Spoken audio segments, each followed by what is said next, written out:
And right now, I get to introduce another truly inspirational person. I can tell you all about him, but I want to let you tell. He's going to tell you about himself and an incredible story. And you are so lucky that you get to hear from Mike Bowling. So please thank Mike Bowling for being here. I'm going up on stage. I'm sorry? Going on stage. Wherever you want. You want me to hold your drink? Okay. No, yeah. You know, I feel really humbled to be here and even get up here to speak to you today. Hopefully, when I'm done with my story, you'll understand why a toy inventor is speaking to the K9 for Warriors in the process.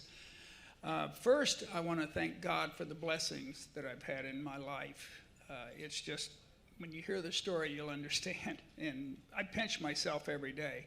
Secondly, I want to thank my wife, Charlotte, over there, because when you hear the things that I do, you'll see why she had to put up with all my craziness in the process. I brought this along just for those that may or may not know Pound Puppies. It's a toy that I invented in 1984 in the United States. Now I have to tell you a little bit of a story about me so you'll understand the message at the end that I want to give our warriors. I was born in Hazard, Kentucky. My family moved to Ohio looking for work. My father worked in a factory, and when I graduated from high school, that's what you did. You went to the factory and followed your father. I did not have the opportunity to go to college, so I don't have a college education. But I got an idea. I worked 18 years in the Ford Motor Company factory in Cincinnati, Ohio. And I got an idea for a toy at Christmas one time. And I had bought a little soft sculpture boy doll for my daughter for Christmas. She took it everywhere. And it was like it was her real baby. I share this story because everybody goes, how'd you get the idea? So anyways, she took the doll with her everywhere, and on December 27th, 1983, we were driving home, and it hit me. I thought, well, if there's two things people love on this earth, it's their kids and their pets. And some people treat their pets as if they're their kids. And I said, well, that has to be it. And when I was growing up, where did you go to get a dog? You went to the pound. And I thought, well, somebody doesn't like a dog, but everybody loves a puppy. So got the idea for Pound Puppies and met with an attorney, and he told me what I needed to do to be able to own the rights to Pound Puppies, which was to create it. Well, then all the challenges started for me. And I'm going to zip through this real quick for you so I can get to the punchline of it. Went out, had to quit my job with 18 years seniority with no backup. I had two daughters, one with cerebral palsy. And I gave up my job, my security, my medical benefits, because I knew this was my opportunity to do something for my family and for my daughter in particular. So I went out, quit my job, and went out on the road trying to sell the idea. Got turned down by 14 companies before Tonka, who was looking to expand, finally took it and said they wanted to go with it. But I got to share one rejection that I got with you, because everybody says, oh, we've got that one really cool rejection in the process you'll never forget. I was presenting to, many of you remember, there was a company used to be called Ideal Toy, but they went out of business. And I got the opportunity to present to the president of the company. My first trip to New York, I'm up in this building, glass, looking out over New York City. I said, I've really arrived. He comes into the room and he looked like Opie Taylor. He had braces on, ears, and everything. I said, I can't believe this. This guy is really a toy guy. He has to be when he looks like that. I presented the concept to him. He paused for a second, looked at me, and he said, that's the ugliest thing I've ever seen in my life. It looks like it's squatting to pee, and I've got a meeting to go to.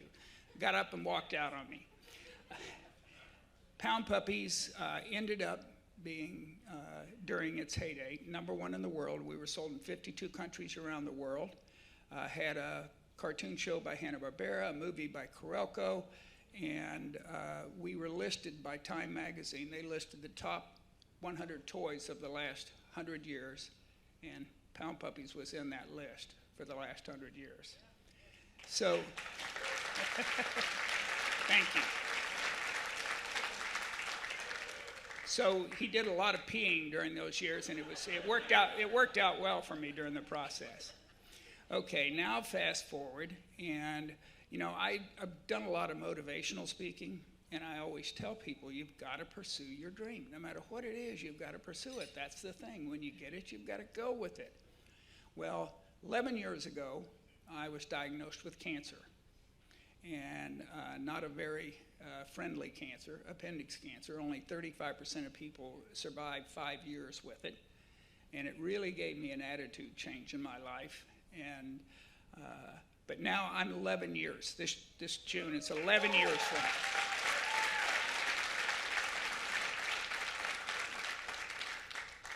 So when I turned 70, I had one big regret. I had an opportunity when Pound Puppies was in its heyday to produce. I had a Hollywood producer came to me. He said he had Fox Entertainment already had given the green light for a movie, and we were going to make a live action movie about Pound Puppies.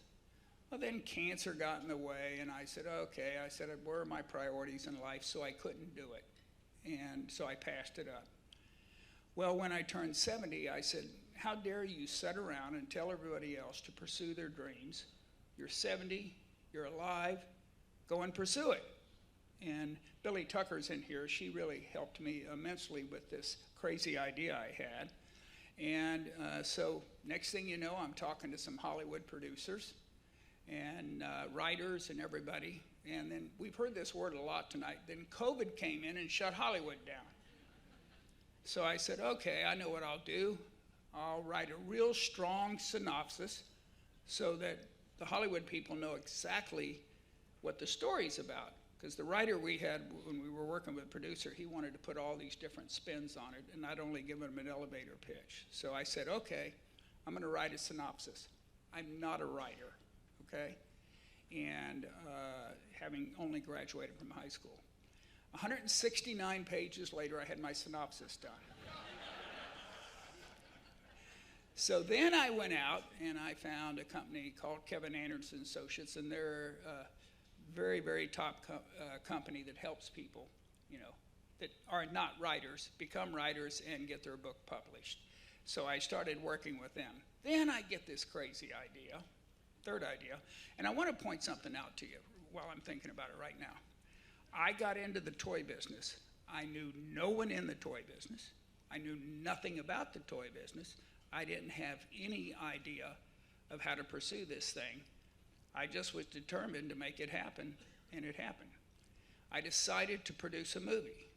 I knew no one in the movie business at that time. I had no one to help me, but I said, I'm going to make this happen, and I went after it. I started my synopsis, ended up with a book, went out and got the right people. Now we've just finished the book, and hopefully it'll be out shortly. And the book is about, this is going to shock you, a little girl and a dog that are 2,000 miles apart, and they end up rescuing each other. They both suffer tragedy, and from 2,000 miles apart, they get together and rescue each other. So I'm driving along the car one day, and I love country music, and I'm listening to a country song, and I said, you know what? I'm going to write a country song. And I said, I'm going to write a country song about this little girl and this dog and how they end up rescuing each other, and that'll be part of my pitch package to Hollywood. I knew nothing about writing a song. I knew no one in Nashville. I'd never done it in my life, but through networking, I finally had somebody recommend it to me, phenomenal guy by the name of James Slater. Well, he's the real deal. I mean, he's been nominated for 2 Grammys. Kenny Chesney's singing 8 of his songs right now. Tim McGraw, 13. He just had one with Luke Combs. And so he's the real deal. It took me over a year to convince him to work with me. Because I know he'd never heard this before. Hey, I got an idea. I want to write a song. Can you help me? In his 30 years of doing it. After a year, we became friends, and he said, it's going to be totally different now, Mike, because we're friends. And he said that it was just this crazy guy that called me up that wanted to write a country song.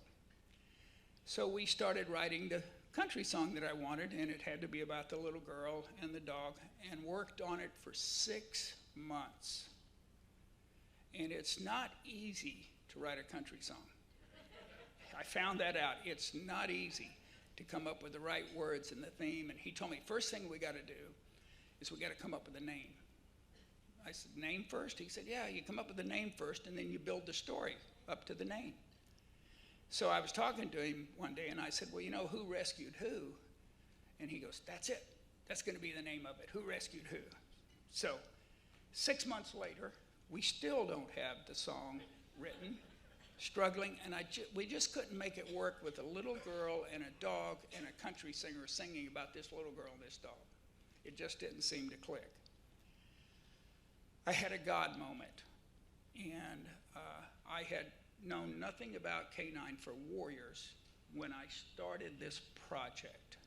I did get to visit it and go through with the group, and I really loved the visit I'd had. But I was working on my country song based on my book. One night, I was working late. I had some country music on that James had written, listening to it. And I swear to you, I got a tap in the top of the head and said, this is going to be your song. 10 minutes flat, I wrote the song. I got up the next morning, I sent it to James. James called me back and he said, this is a blessing from God. This is going to be it. And so that's what you're going to see tonight, and I think you're going to understand what happened when I got tapped on the head by God. And the message I want for the warriors that are in here tonight, and I'm so humbled to even be in your presence, seriously, is that whatever your dream is, if you follow it and go after it, it will happen for you. It will. It happened for me. And in all 4 areas that I got into, I knew nothing about those areas. And look what's happened with it. So when you see the video tonight, I think you'll understand about how I got tapped on the head by God. Thank you.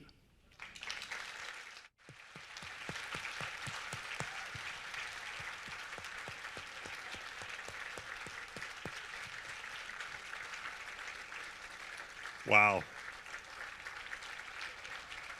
What a great story.